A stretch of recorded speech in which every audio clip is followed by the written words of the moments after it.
Global skill development mission में आपका स्वागत है। The last thing that I want to discuss here with you related to images and graphics and so on is the difference between raster and vector, understanding the difference between raster and vector. Have you heard of these terms before? So essentially, graphics boil down to two different types, raster and vector. So all the image-based content that you see in your daily life is either going to be a raster graphic or a vector graphic. What's the difference between the two? Well, let's take a look here. First of all, let's talk about raster graphics. These are also sometimes referred to as bitmap graphics. However, it does get a little bit confusing because you may be aware of the bitmap graphic file format, .bmp. I believe it originated on the Windows platform. In any regard, I never call raster graphics bitmaps because bitmaps, to me anyway, are a file format, not a kind of graphic. So, raster graphics. Now, what is a raster graphic? Well, a raster graphic is made up of tiny blocks of color called pixels. I'm sure you've heard of the term pixels. Think of like a mosaic, something like that. That's exactly what a raster graphic is. And raster images are usually what are referred to as continuous tone images. Think of things like artwork, painting, photographs, things like that. A lot of color and a lot of gradations and transitions from one color to another color. Okay? Now, raster graphics are also what are referred to as resolution dependent.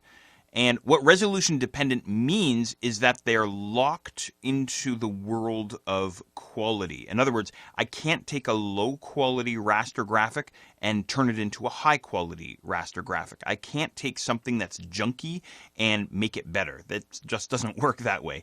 So oftentimes what I see people doing is they'll take a very small photograph that they downloaded from a website and they'll try and increase it, scale it up in size, and what winds up happening is they lose quality. There simply is not enough image information inside the photograph to accommodate this increase in size, this increase in scaling. Okay, I hope that makes sense.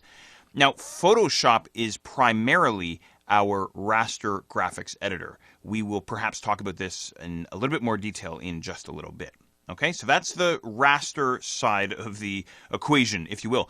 How about the vector camp? What's going on inside the vector camp? Well, vector graphics are made up of mathematical arcs and curves and lines, things like this.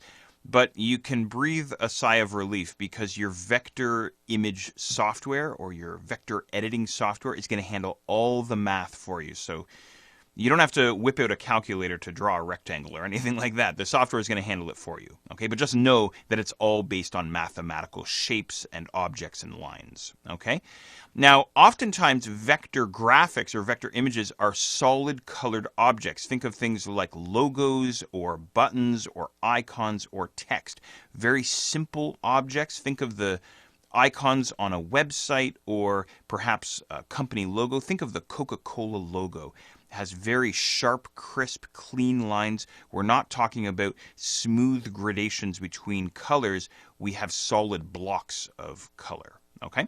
That's the difference between the two.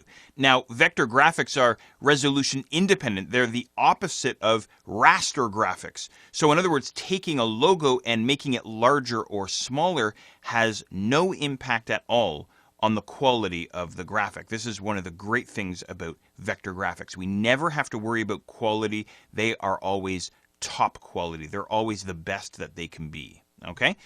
And again, hopefully we'll have time to talk about this in just a little bit, but Illustrator, Adobe Illustrator is primarily a vector graphics editor. Okay? So I hope that gives you a little bit of clarity on how graphics work and the difference between raster graphics and, of course, vector graphics.